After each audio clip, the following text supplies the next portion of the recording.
Welcome to the Slop Farm. Enjoy the video. In this video, I will show you how to cook yummy chicken breast. To begin, thoroughly pat your chicken breasts dry with paper towels. This crucial step helps achieve a beautiful golden crust. Next, place each breast between 2 sheets of parchment paper and gently pound them to a consistent thickness of about 3/4 of an inch, ensuring even cooking. Finally, season both sides generously with salt, freshly ground black pepper, and a dash of garlic powder for foundational flavor. Now let's achieve that incredible sear.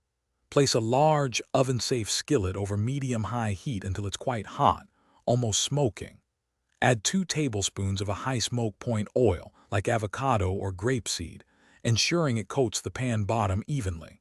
Carefully lay your seasoned chicken breasts into the hot oil, cooking them undisturbed for 3 to 5 minutes. This crucial step creates that delicious, crispy, golden brown crust we all love on one side.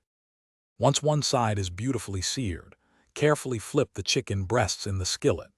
Immediately transfer the entire skillet into a preheated oven, set to 375 degrees Fahrenheit.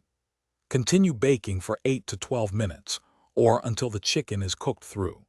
Always use an instant read thermometer to ensure the thickest part reaches an internal temperature of 165 degrees Fahrenheit, guaranteeing safety and juiciness.